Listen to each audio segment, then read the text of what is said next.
Are you ready? Let's talk digital. Bonjour à tous et bienvenue sur le podcast Digital Feeling. Je suis Elodie Chenol et j'accompagne les CEO à travailler leur personal branding et celui de leur marque grâce au digital. J'ai pour ambition, à travers ce podcast, de répondre à toutes vos problématiques concernant le marketing digital. Pour cela, si vous avez une question, rien de plus simple, vous m'envoyez un message sur LinkedIn en privé et j'y réponds lors d'un épisode. Les questions peuvent tourner autour du personal branding, du B2B, de la plateforme LinkedIn, mais aussi des autres réseaux sociaux, de toutes les problématiques que vous pourriez avoir concernant votre stratégie d'entrepreneur et comment améliorer votre visibilité et surtout générer plus de ventes. Si je n'ai pas la réponse à votre question, j'irai chercher pour vous les experts du domaine pour vous produire un épisode qui répondra à cette fameuse question. Bonne écoute! Bonjour à tous et bienvenue dans ce nouvel épisode de Digital Feeling. Pour ce troisième épisode avec Michel Strukov qui me fait le plaisir et l'honneur de pouvoir partager sa méthode signature et notamment comment transformer vos likes en commentaires sur LinkedIn, on va aujourd'hui parler de templates, d'outils avec des termes bien particuliers qui vont vous permettre de suivre un petit peu la relation que vous avez construite avec vos futurs clients et Michel va nous expliquer un petit peu sa méthode. Bonjour Michel. Bonjour Elodie, merci encore une fois pour l'invitation. Oui, alors du coup pour ce qui est la partie conversion, donc la dernière partie, pour moi de nouveau il y a un peu deux grandes étapes qui sont extrêmement importantes pour faire en sorte que la discussion dans la messagerie privée passe d'une manière fluide, sans que la personne ait l'impression que ce soit intrusif et autres. Euh, du coup, la première étape, c'est d'utiliser votre contenu, déjà pour filtrer les personnes qui sont intéressées, qui sont prêts à aller plus loin, et ceux qui ne sont pas, tout simplement. Et donc là, typiquement, ce que j'aime bien faire, c'est utiliser plusieurs techniques pour le faire. Alors, je vais pas rentrer dans chacune des techniques, mais je peux vous partager déjà une que j'aime beaucoup. Ça s'appelle la technique de la main levée. C'est-à-dire que à la fin du poste, où vous avez l'habitude de poser une question, vous voyez, et qu'en pensez-vous, et vous, comment faites-vous de votre côté, enfin une question ouverte. À la place de poser la question, vous invitez la personne, si elle souhaite, pour approfondir plus loin, en échange, d'apporter peut-être une autre ressource. Peut-être c'est une vidéo, peut-être c'est davantage de conseils précis. Ça peut être un PDF, ça peut être différentes choses finalement, mais un outil supplémentaire, ou pardon, un contenu supplémentaire de ce que vous avez déjà proposé dans votre contenu de base. Une fois que vous avez exposé tous les bienfaits de ce contenu supplémentaire, vous dites dites-moi si ça vous intéresse et je vous enverrai finalement tout par message.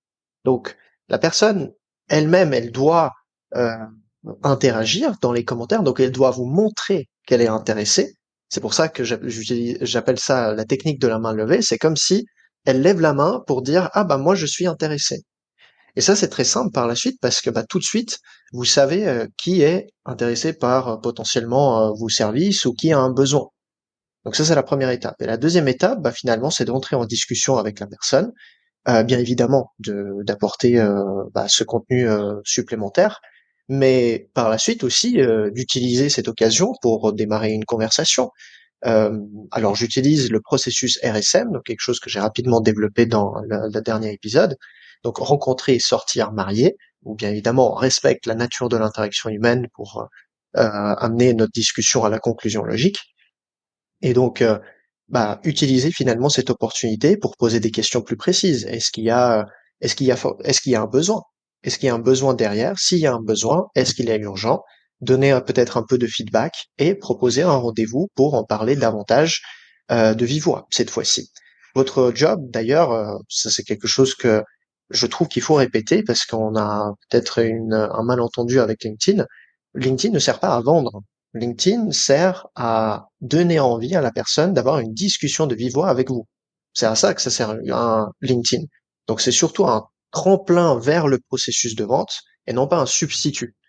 Et donc utiliser justement la messagerie LinkedIn pour faire ça, pour proposer un rendez-vous, pour générer ce rendez-vous et non pas pour parler des tarifs, des conditions de votre offre ou de votre offre, Ça, c'est encore trop tôt dans le processus. Tu fais tellement bien de le préciser. C'est vrai que LinkedIn, c'est absolument pas pour vendre et c'est ce qui est très compliqué à expliquer régulièrement parce qu'en fait, LinkedIn, pour moi, ce n'est absolument pas pour faire que de la notoriété et je te rejoins, c'est absolument pas pour vendre. Et ça peut paraître un peu antinomique.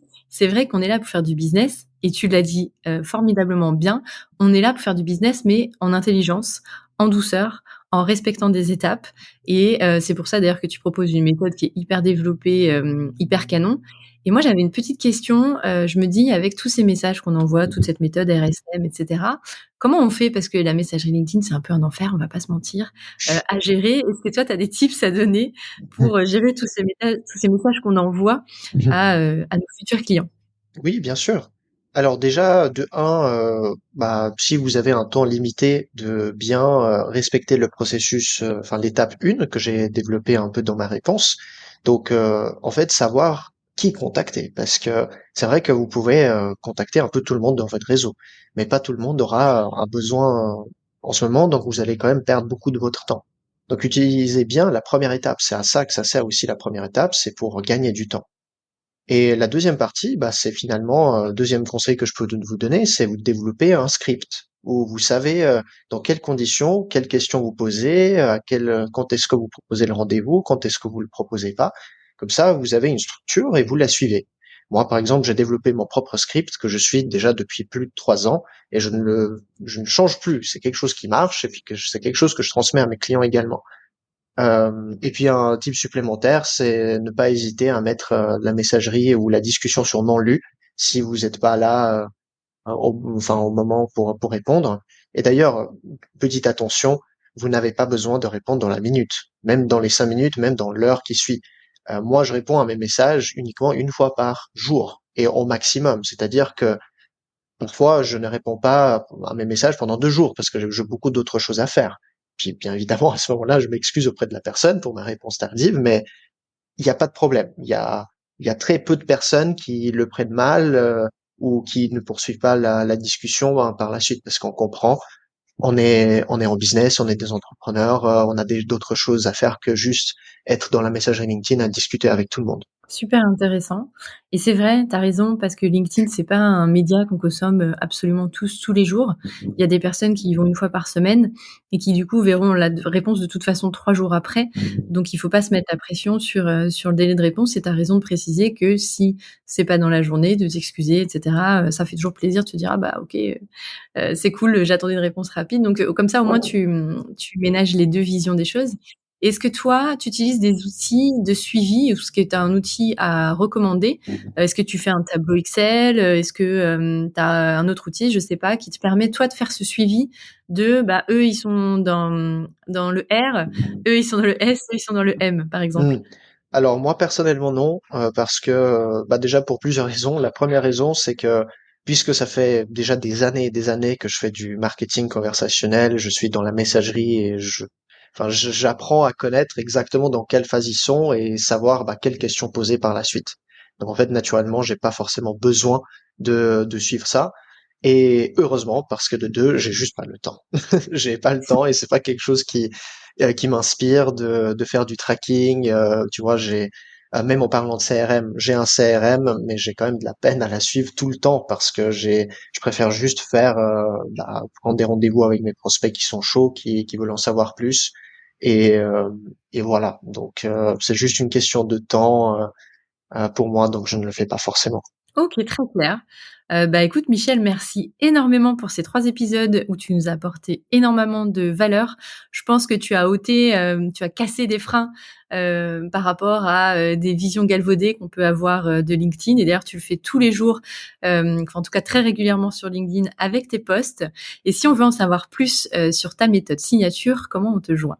Oui, alors vous pouvez tout simplement m'ajouter sur LinkedIn et puis m'écrire un petit message si vous souhaitez en savoir plus de comment mettre tous ces éléments en place. Avec grand plaisir de vous proposer une séance, un plan d'action. Donc on vous donne un plan de comment le mettre en place. Et puis si vous souhaitez aller plus loin, bah, on va plus loin. Super, merci beaucoup Michel. Je vous souhaite à tous une très bonne journée et encore merci pour toute la valeur que tu as fournie dans ces épisodes. Merci à toi, Elodie. Thank you. You're welcome. Let's talk digital. J'espère que ce podcast vous a plu. Si vous avez aimé cet épisode, n'hésitez pas à soutenir le podcast en laissant une note et un avis sur Apple Podcast ou sur vos plateformes d'écoute. Ça me permettra de remonter et de pouvoir partager à d'autres entrepreneurs les réponses que vous vous posez. Merci à tous, à bientôt.